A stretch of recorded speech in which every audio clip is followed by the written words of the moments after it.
सभी भाई बहनों को जय श्री कृष्णा, राधे राधे। तो आज आपको वट वृक्ष की पूजा और वट सावित्री व्रत कब है और शुभ मुहूर्त कब है इसका, और ये व्रत क्यों किया जाता है, और फिर इसकी कथा सुनाएंगे। तो हाथ जोड़कर विनती है कि आप कथा को पूरा सुनना। तो आइए सुनते हैं। तो हिंदू पंचांग के अनुसार वट सावित्री व्रत जो है ज्येष्ठ माह की अमावस्या तिथि पर मनाया जाता है, और इस साल यह अमावस्या तिथि जो है 26 मई सोमवार को है, और यह 26 मई को 12:11 पर शुरू हो रही है, और इसका समापन जो है 27 मई की सुबह 8:31 पर होगा। तो ऐसे में व्रत जो है 26 मई को ही रखा जाएगा। इस दिन जो है वट वृक्ष की पूजा की जाती है। कहते हैं कि वट वृक्ष में ब्रह्मा, विष्णु और शिव का वास होता है, इसलिए इसकी उपासना करने से सुहागिन महिलाओं को जो है उनकी सभी मनोकामनाएं पूर्ण होती है और उनका वैवाहिक जीवन जो है खुशी खुशी बीतता है। महिलाएं जो है इकट्ठी होकर पूजा पाठ करती है और देवी सावित्री और पति सत्यवान की कथा सुनती है। और इसकी पूजा का शुभ मुहूर्त आपको बताते हैं। वट सावित्री व्रत के दिन सुबह 8:52 से लेकर 10:25 तक शुभ जो घड़िया मुहूर्त है, और इसके अलावा 11:51 से दोपहर 12:46 तक अभिजीत मुहूर्त है। और वहीं वट सावित्री व्रत के दिन दोपहर में 3:45 से 5:28 तक भी पूजा का शुभ योग है। तो आप इस अवधि में उपासना पूजा पाठ कर सकते हैं। और वट सावित्री व्रत की पूजा विधि है। तो वट सावित्री के दिन सुबह स्नान के बाद साफ कपड़े धारण करें, पूरे घर में साफ सफाई करते हुए गंगा जल का छिड़काव करें, और वट वृक्ष की पूजा करने से पहले पीले व लाल वस्त्र धारण करें। इस दौरान आप 16 श्रृंगार करना भी न भूलें। अब सबसे पहले वट वृक्ष को प्रणाम करें और वहां सावित्री और सत्यवान की तस्वीर बनाएं या कोई तस्वीर लाकर वहां पर स्थापित करें। फिर एक लोटे में साफ जल भरें और वृक्ष की जड़ में डाल दें। अब फूल, अक्षत और भिगे हुए काले चने और गुड़ चढ़ाएं। वट वृक्ष पर 7 बार सूत लपेटकर परिक्रमा करें। इसके बाद हाथ में चने लेकर वट सावित्री की कथा सुनें, और कुछ मंत्र होते हैं इनका भी जाप करें, और अंत में फल और वस्त्र का दान करें और वृक्ष को फिर प्रणाम करें। तो इस प्रकार से वट वृक्ष को प्रणाम करने के बाद कथा सुने। तो आइए सुनते हैं कथा।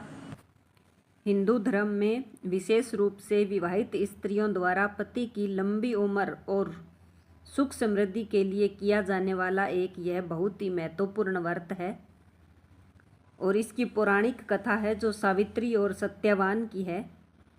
तो कथा इस प्रकार है कि बहुत समय पहले राजा अश्वपति की कोई भी संतान नहीं थी।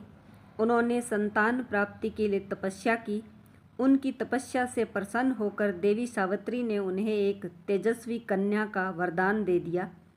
राजा की पत्नी ने एक सुंदर कन्या को जन्म दिया, जिसका नाम जो है सावित्री रखा गया। सावित्री बड़ी होकर बहुत ही गुणवती, बुद्धिवती हुई। विवाह योग्य होने पर उसने सत्यवान नामक राजकुमार को पति के रूप में चुन लिया, लेकिन एक तपस्वी ने उसे बताया कि सत्यवान बहुत ही छोटी उम्र का है और उसके जीवन का अंत 1 वर्ष में ही हो जाएगा। इसके बावजूद भी सावित्री ने सत्यवान से विवाह करने के लिए ही हाँ भर दी। सावित्री अपने पति के साथ वन में रहने लगी। एक दिन जब सत्यवान जो है लकड़ी काटने के लिए जंगल में गया था, तो सावित्री भी साथ गई। उसी दिन यमराज जो है सत्यवान के प्राण लेने के लिए आए थे।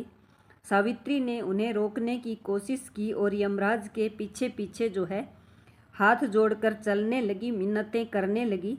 यमराज उसकी भक्ति, पतिव्रता और तप से बहुत ही प्रभावित हुए और उसे एक वर मांगने के लिए कहा। सावित्री ने पहले अपने सास ससुर की नेत्र ज्योति और राज्य वापसी मांगा। फिर उसने 100 पुत्रों की मां बनने का वरदान मांग लिया। यमराज को अपनी बात का ध्यान आया कि बिना सत्यवान के जीवित हुए यह संभव नहीं हो सकता, इसलिए उन्होंने सत्यवान को जीवन दान दे दिया।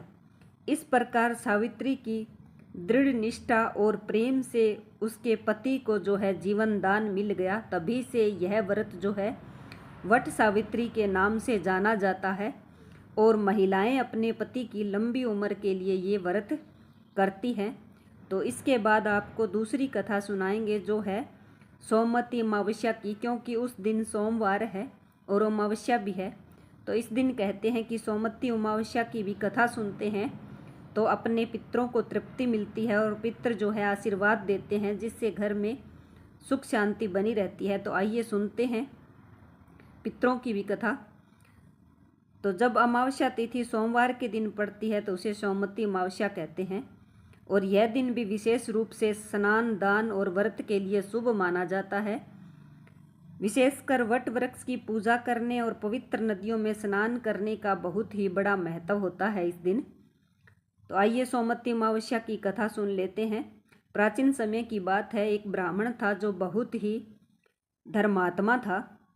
उसकी एक पुत्री थी जो विवाह के योग्य थी, परंतु उसका विवाह नहीं हो रहा था। ब्राह्मण और उसकी पत्नी दिन रात इसी बात की चिंता में रहते थे। एक दिन एक ऋषि उनके घर पर आए और ब्राह्मण ने उन्हें अपनी सारी समस्या थी वो बता दी। तो ऋषि ने ध्यान करके बताया कि तुम्हारी पुत्री के भाग्य में विधवा योग लिखा हुआ है, परंतु यदि वह सोमवती अमावस्या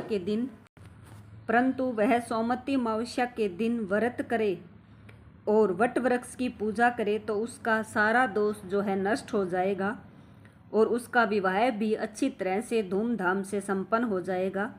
तो ऋषि की सलाह के अनुसार ब्राह्मण की पुत्री ने भी सोमवती अमावस्या के दिन पवित्र नदी में स्नान किया और फिर स्नान करने के बाद व्रत का प्रण लिया, पूजा पाठ की, वट वृक्ष की पूजा की और व्रत भी रखा और विधि पूर्वक पूजा करके दान भी किया। पूजा के प्रभाव से उसका दुर्भाग्य था वो सौभाग्य में बदल गया और उसका एक अच्छे घर में और अच्छे वर से जो है विवाह संपन्न हुआ और वह सुख और समृद्धि के साथ अपने जीवन को व्यतीत करने लगी। और इसके बाद आपको थोड़ी सी जानकारी देते हैं कि सोमवती अमावस्या के दिन क्या करना चाहिए। तो कहते हैं कि प्रातःकाल नदी में स्नान करना चाहिए और भगवान विष्णु, शिव तथा पीपल वृक्ष की पूजा करनी चाहिए और वट वृक्ष की परिक्रमा भी करनी चाहिए। या तो 7 बार करें या 108 बार करें और कच्चे सूत का धागा भी बांधना चाहिए और किसी गरीब को जो है अन्न वस्त्र दान देना चाहिए और पितरों के लिए तर्पण और पिंड दान अवश्य करना चाहिए सोमवती अमावस्या के दिन। इस दिन पिंड दान करने से पितरों को तृप्ति मिलती है। तो जय हो पितृ देवता की जय हो, ब्रह्मा विष्णु और महेश की जय हो। कथा अगर अच्छी लगी हो, जानकारी अच्छी लगी हो तो लाइक, शेयर और सब्सक्राइब जरूर करना। सभी भाई बहनों को राम राम।